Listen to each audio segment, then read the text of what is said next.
All right. Not so long ago, they say, a mother lived just like today. Mrs. Peters was her name. Her little boy was named the same. Now Peter was a perfect son in every way except for one.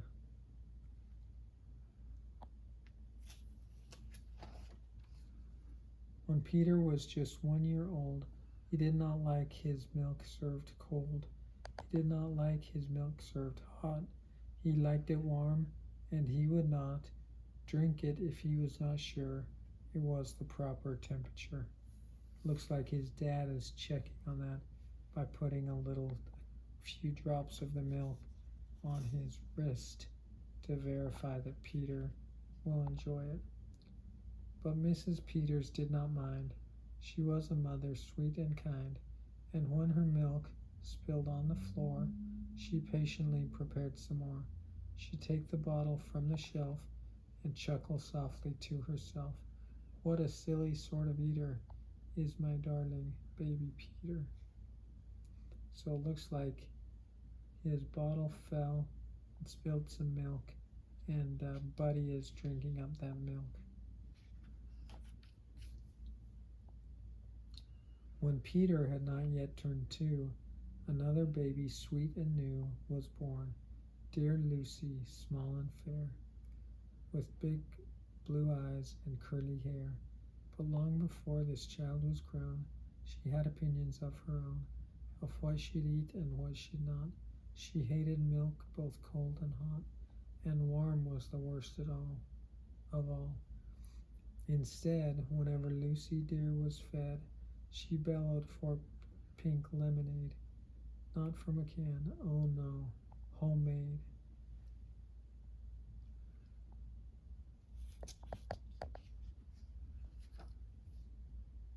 But Mrs. Peters did not mind.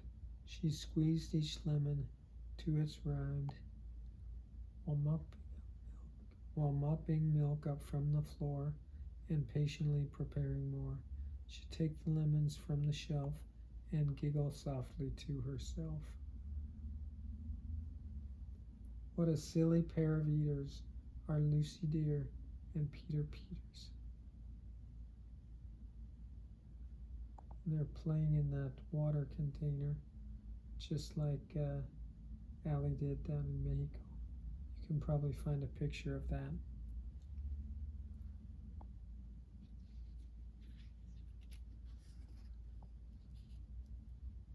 Peter, Lucy.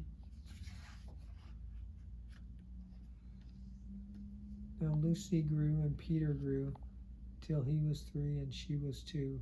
And who was 1? Why, little Jack, with eyes so brown and hair so black. A happy baby, never cross, but all he'd eat was applesauce. Peeling apples by the pound, Mrs. Peters faintly frowned. She'd take the apples from the shelf and murmur weakly to herself, what a silly bunch of eaters are Lucy, Jack, and Peter Peters. I wonder if they went and picked those apples.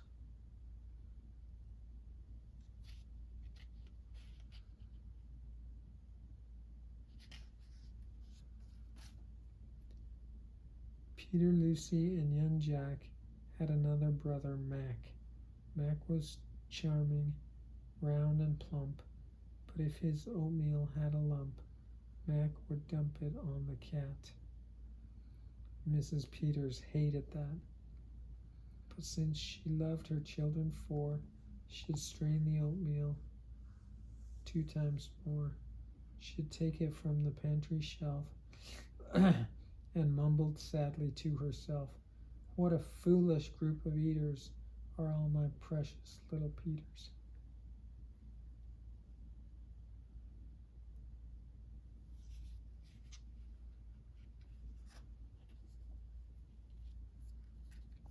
Before another year was through, who came along? Why, Mary Lou. She was a darling, sweet and bright, and had a healthy appetite.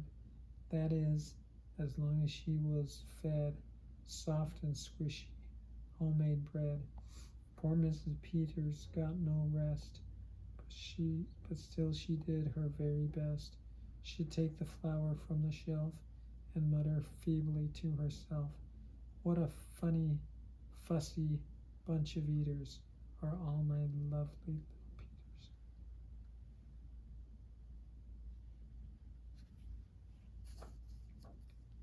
A year rolled by, the children grew. "They really are a splendid crew," sighed Mrs. Peter, pinning pins and diapering her brand new twins. Twins! Little sisters, quick and smart, impossible to tell apart. But Flo liked poached eggs, Fran liked fried.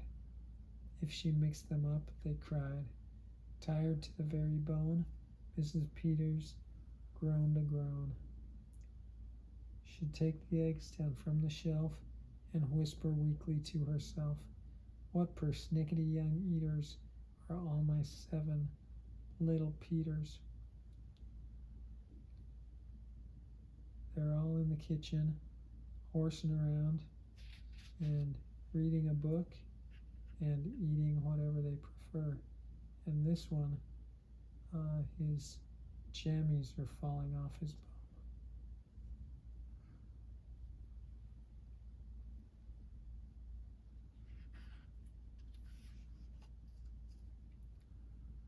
Now time went by as time will do, and as it passed the children grew.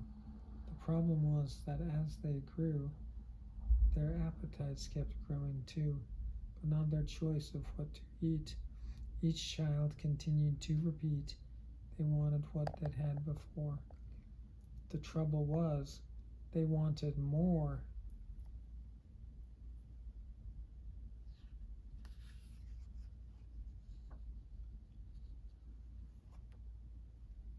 They wanted more. I think that we've seen that in some of our kids, especially Stanley. As he gets older and bigger, he definitely wants more. Creamy oatmeal, pots of it, homemade bread, and lots of it. Peeling apples by the peck, Mrs. Peters was a wreck.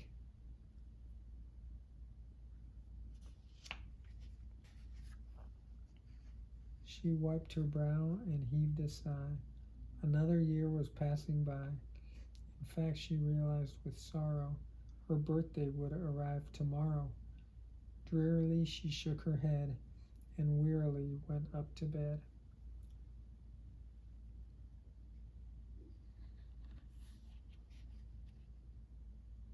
One of the things I like most about this story is that it's a timber frame house.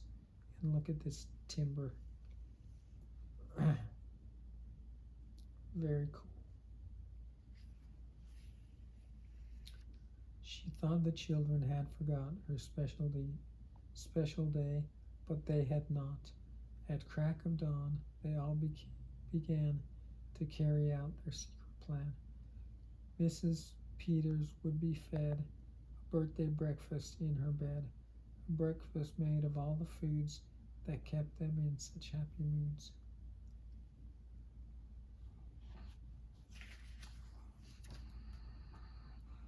First, Mac's oatmeal turned out lumpy, which made poor Mac turn grim and grumpy. In fact, the lumps got him so cross, he dumped them in Jack's applesauce. This bothered Jack so much, he threw it in the dough of Mary Lou, who tossed the mishmash that made straight into Lucy's lemonade. And that put her in such a huff, she poured the icky stuff into the double frying pan that held the eggs, Flo and Fran, who flung the hodgepodge on the spot into the milk in Peter's pot. But when they saw what they had done, they wished they never had begun. They'd hardly slept a wink that night, and still things hadn't turned out right. And even though they'd tried their best, it hadn't worked. They were all depressed. They'd be in trouble too, unless They found some place to hide the mess. The oven seemed the perfect spot.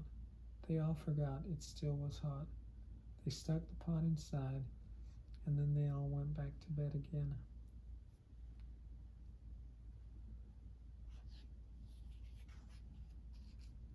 The clock struck 6, but on they slept. Meanwhile their mother softly stepped down the kitchen, smelled a smell. What could it be? She could not tell. It smelled so good. She sniffed some more and opened up the oven door. She woke the children with her cries. They all came running in surprise, and in the kitchen what they found was Mrs. Peter dancing round, and in the oven, no mistake, a pink and plump and perfect cake.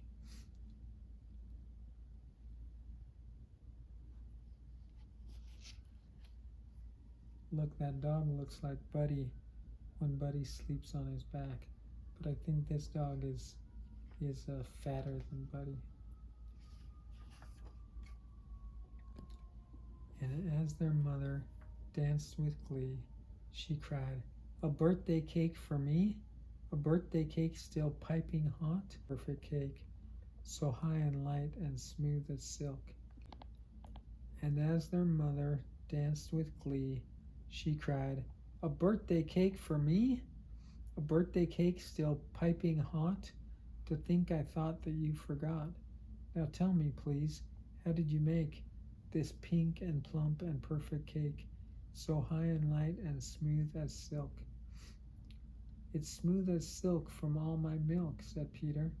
Lucy said, "It's pink from all my lemonade, I think, and from my apples," added Jack. "Walk the dogs." "Made it soft," said Mac. "My bread dough too," said Mary Lou. Said Fran and Flew, As for its size, "This is a was our reminder. eggs that made it Walk the rise." dogs." Then everybody sniffed some more and danced around the kitchen floor.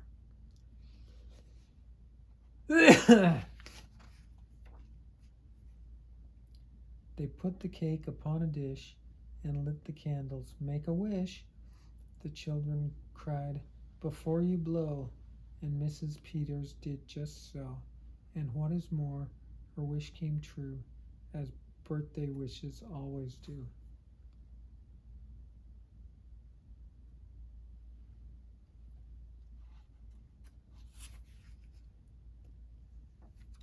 And from that day to this, it said, the Peters family all is fed.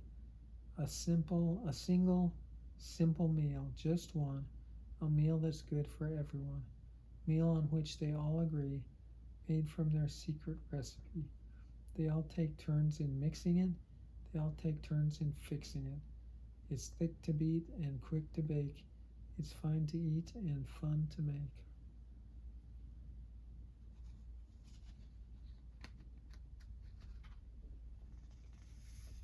It's Mrs. Peters' birthday cake.